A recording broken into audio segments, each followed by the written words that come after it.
ड्रैगोमैन channel में आपका स्वागत है। इस वीडियो में तमिल के सुपरस्टार सूर्या की फिल्म जय भीम को एक्सप्लेन करने वाले हैं। तो मूवी के स्टार्टिंग में हमें एक जेल दिखाई जाती है। उस जेल से जो कैदी रिहा हो रहे होते हैं उनसे जेलर उनकी जाति पूछता है और जो नीची जाति के लोग होते हैं उनको एक लाइन बनाने को कहा जाता है। बाकी लोग जिनकी बड़ी जाति होती है उनको जेलर कहता है कि आप लोग रिहा हो गए हैं। और जेल में जो भी ऊंची जाति के कैदी होते हैं उनसे रिश्वत लेके उनके इल्जाम नीची जाति के लोगों को लगा दिए जाते हैं और जेल में डाल दिया जाता है। झूठे इल्जाम में इन सब में पुलिस उनकी मदद करती है। वहीं दूसरी तरफ राजा कन्नू, उसकी वाइफ शांगिनी और उसका भाई, भाभी और बहन खेतों में चूहे और सांप पकड़ने का काम करते हैं। और दूसरी तरफ उनके गांव के सरपंच के घर, वहां सरपंच की बीवी अपने जेवर सही से रख रही होती है तो उसे सांप दिखता है। तो उसे देखकर वो बहुत डर जाती है। वो सब कुछ छोड़कर वहां से निकल जाती है। फिर सरपंच वहां राजा कन्नू को बुलवाता है। राजा कन्नू आता है और उस कमरे में जाता है और गहने वहीं रखे होते हैं। तो सांप ढूंढता है और सांप उसे मिल जाता है और वो उस सांप को पकड़कर बाहर छोड़ देता है। फिर आगे उनके गांव में एक मैत्रा नाम की टीचर उन सबको पढ़ा रही होती है। पूरी बस्ती में एक यही टीचर थी जो भेदभाव नहीं करती थी। वो गांव की सभी लोगों को और बच्चों को पढ़ाती थी। उस बस्ती वालों के परिवार अपने बच्चों को स्कूल में पढ़ाने भेजना चाहते हैं तो उसके लिए उन्हें डॉक्यूमेंट्स की जरूरत पड़ती है। तो वो सब लोग अपने अपने डॉक्यूमेंट्स बनवाने एक सरकारी ऑफिस पहुंचते हैं। वहां वो ऑफिसर उनसे कहता है कि तुम्हारे पास कोई डॉक्यूमेंट नहीं है, मैं तुम्हारी एसटी का सर्टिफिकेट नहीं बनवा सकता, जाओ किसी अधिकारी से लिखवा करके लाओ कि मैं तभी बनाऊंगा। फिर वही शांगिनी राजा कन्नू को बताती है कि वो प्रेग्नेंट है। तो राजा कन्नू ये सुनकर बहुत खुश हो जाता है और नाचने लगता है। कुछ दिन बाद राजा कन्नू को उसके भट्टे का मालिक उसे वापस भट्टे पर काम करने के लिए बुलाता है और वो भट्टे पे जाने से पहले शांगिनी को खर्चे के पैसे दे के जाता है जो उसके भट्टे के मालिक ने उसे दिए थे। पर शांगिनी उसे मना कर देती है और कहती है कि मैं भी साथ चलूंगी। राजा कन्नू उसे मना कर देता है और बच्चे का ख्याल रखने को कहता है। फिर राजा कन्नू भट्टे पे काम करने चला जाता है और वहीं दूसरी तरफ सरपंच के घर उन गहनों की चोरी हो जाती है और वो उस गहने की चोरी का इल्जाम राजा कन्नू पे लगा देते हैं। तो सभी पुलिस वाले राजा कन्नू को उसके घर से पकड़ने जाते हैं तो वो वहां नहीं होता। वो तो भट्टे पे काम करने गया होता है। तो वो सांघनी को मारते पीटते हैं, पुलिस वैन में बिठाते हैं और उसके भाई और बहन को भी पुलिस स्टेशन ले जाते हैं। और ये पुलिस वाले सांघनी की हालत को भी नहीं देखते। वहीं आगे बढ़ते हैं तो हम देखते हैं चंद्रू, जो एक ह्यूमन राइट्स का वकील है और वो एक मोर्चा निकाल रहा है और ये मोर्चा वो अपने साथी वकील के लिए निकाल रहे होते हैं जिसे पुलिस ने पीटा होता है। तो इसीलिए सभी वकील एकजुट होकर पुलिस वालों के लिए मोर्चा निकालते हैं। वहीं चंद्रू पीछे देखता है कि जिन लोगों का केस वो लड़ रहा है उनकी हेयरिंग है। तो वो बैरिकेड से कूदकर कोर्ट रूम में उनकी केस लड़ने के लिए चला जाता है। तो अंदर वकील पूछता है कि अभी तो आप बाहर अनशन पे थे और अभी यहाँ आ गए। तो चंद्रू उसे कहता है ये केस मेरे लिए बहुत इंपॉर्टेंट है। और चंद्रू जिस केस पे लड़ रहा होता है वो केस छोटी जाति वाले जो लोग हैं उन्हें झूठे आरोपों में कैद कर दिया गया है। जो क्राइम उन लोगों ने कभी नहीं किए हैं और वो जुर्म उन लोगों ने किए हैं जो समाज में बड़े हैं और ओहदे में बड़े हैं। इनके गुनाहों को छुपाने के लिए सारा इल्जाम इन नीची जाति वाले लोगों पर लगाकर इन्हें जेल में बंद कर दिया जाता है। और इस काम में कानून उनकी पूरी हेल्प करता है और उनसे पैसे कमाती है। ये बात चंद्रू कोर्ट में जज को अच्छे से समझा देता है और जज उसकी बात से सहमत हो जाते हैं और वो केस जीत जाता है। आगे बढ़ते हैं तो चंद्रू एक मोर्चे में खड़ा होता है। ये मोर्चा भी पुलिस वालों के खिलाफ होता है। चंद्रू पुलिस वालों को पूरी तरह करप्ट समझता है। वहीं सांघनी और गांव के टीचर चंद्रू से अपनी मदद के लिए पूछते हैं तो चंद्रू उनसे कहता है कि तुम इनको घर लेकर चलो, मैं वहीं मिलता हूँ।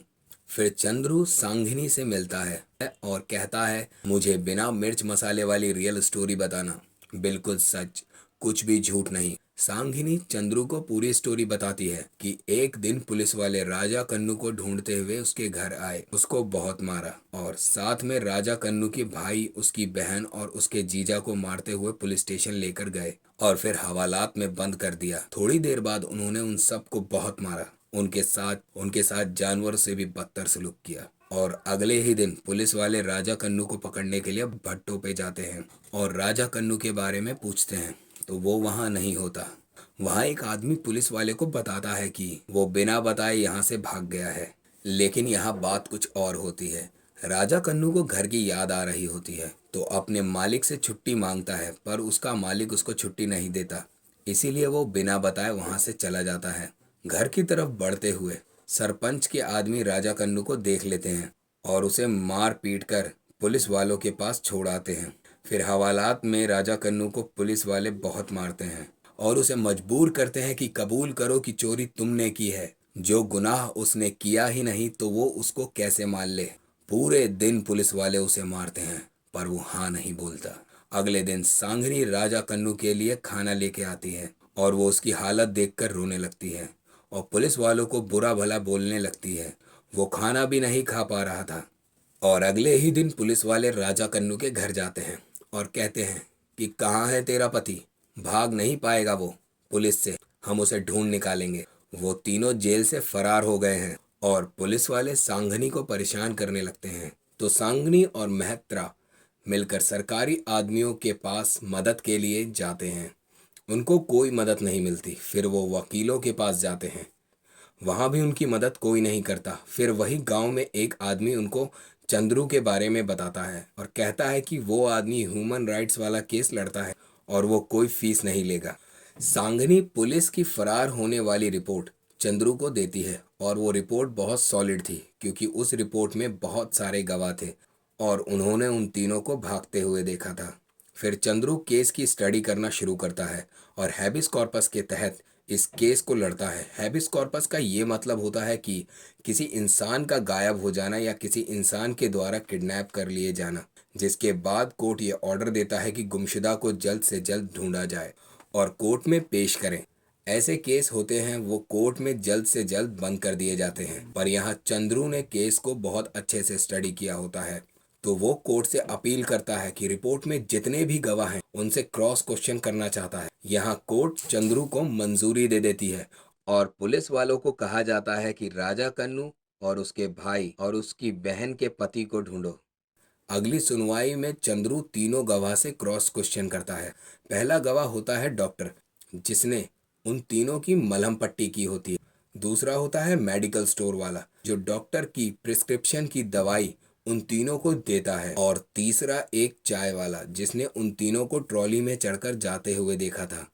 फिर चंद्रू उस पुलिस वाले को बोलता है जिसने ये रिपोर्ट बनाई होती है कि आपने ये रिपोर्ट बनाई है तो आपको पता ही होगा कि ये डॉक्टर का क्लिनिक और मेडिकल स्टोर कहाँ पर है। तो पुलिस वाला ये बता नहीं पाता। चंद्रू कोर्ट को ये बता देता है कि ये दोनों जगह अलग अलग दिशा में हैं। तो चंद्रू ये प्रूव कर देता है कि ये रिपोर्ट झूठी है। वहीं वो पुलिस वाले घबरा जाते हैं और वो शहर के सबसे बड़े वकील के पास जाते हैं और उससे मदद मांगते हैं। तो वकील उनको बोलता है कि राजा कन्नू की बीवी से केस वापस लेने के लिए कहो किसी भी तरह। तो एक दिन सांगनी एक टेलीफोन बूथ से चंद्रू को कॉल करती है। तो वो कहता है कि हम आपको 5 मिनट में कॉल करेंगे, आप वहीं रहना। इतने में पुलिस वाले वहां पहुंच जाते हैं और सांगनी को पुलिस स्टेशन चलने को कहते हैं। सांगनी के मना करने पर भी वो उसकी बेटी को उठाकर ले जाते हैं, तो सांगनी उनके पीछे भागते हुए गिर जाती है। तभी टेलीफोन बूथ पर कॉल आता है और वो चंद्रू का होता है और सांगनी ये सारी बात चंद्रू को बताती है। तो चंद्रू उससे कहता है कि तुम पुलिस स्टेशन जाओ, मैं कुछ करता हूँ। सांगनी पुलिस स्टेशन पहुंचती है और वहां पुलिस वाले सांगनी से हाथ जोड़कर कहते हैं कि ये केस वापस ले लो, पर सांगनी नहीं मानती।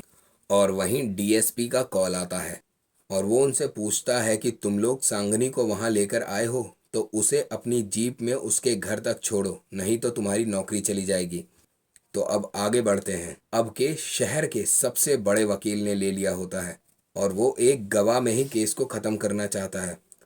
वो गवाह कोई और नहीं, जहां वो लोग काम करते हैं वो उनका मालिक होता है और वो बताता है कि उसके पास उन तीनों का कॉल आया था और वो जेल से फरार हो गए हैं।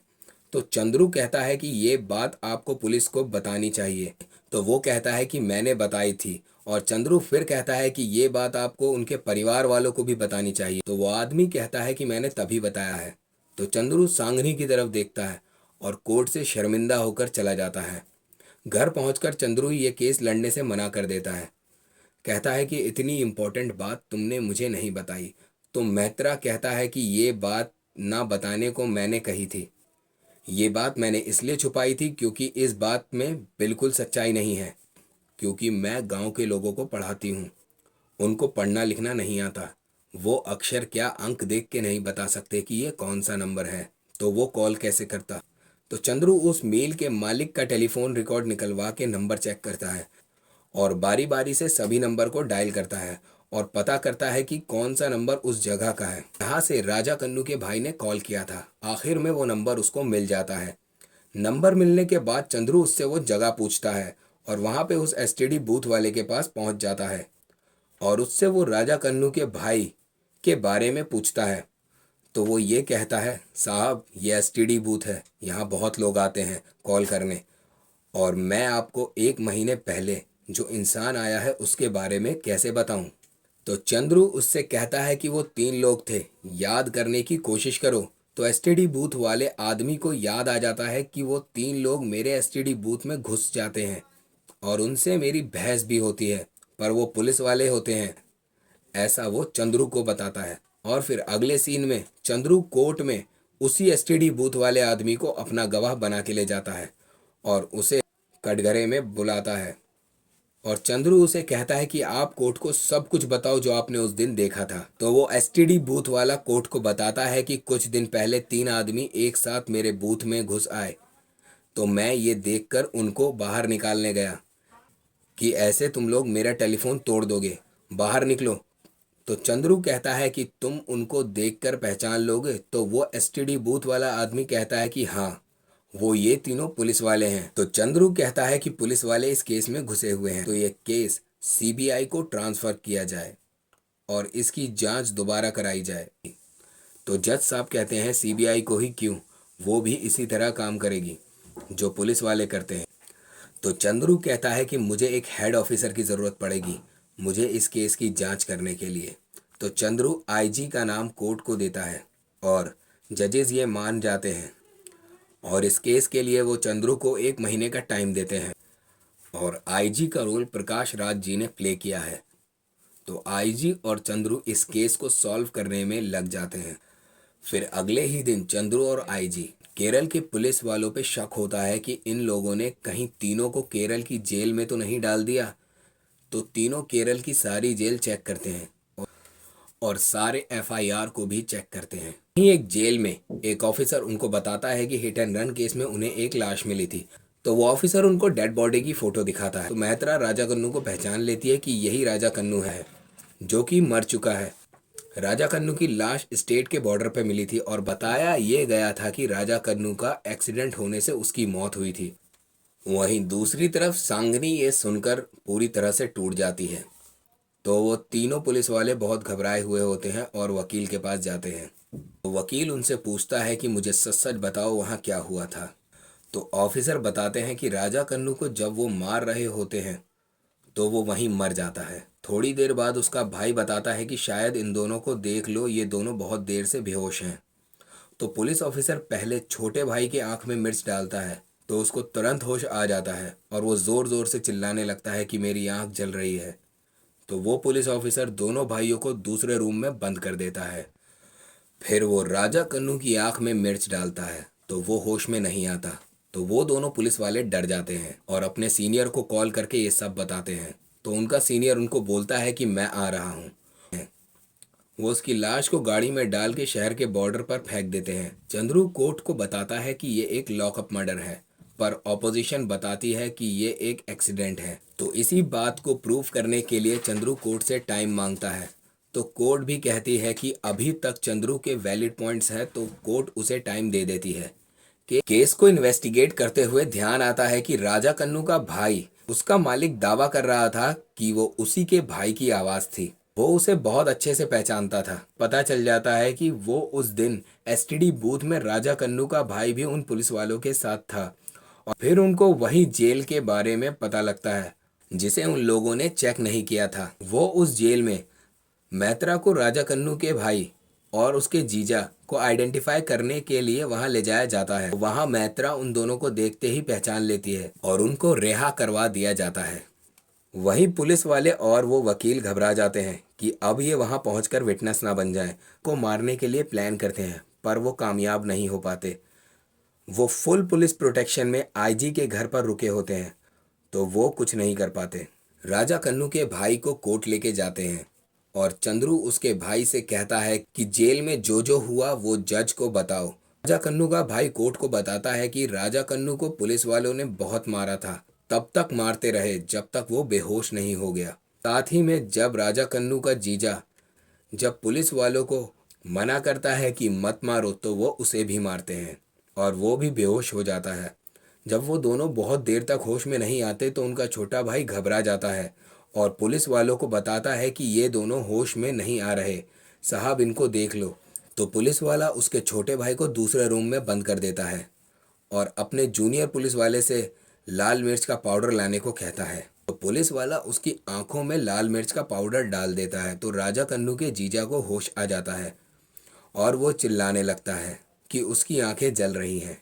फिर वो राजा कन्नू की आंख में मिर्च डालता है, तो वो होश में नहीं आता, जिससे उनको ये पता चल जाता है कि वो मर चुका है। चंद्रू आईजी साहब को कटघरे में बुलाता है और आईजी अपना इन्वेस्टिगेशन रिपोर्ट कोर्ट को देता है और वो ये बताता है कि जिस केस में इन लोगों को कैद किया गया था वो इन्होंने किया ही नहीं। वो चोरी उनके गांव के आदमी ने की होती है जिसका नाम रवि है और उसके साथ पुलिस भी मिली हुई थी।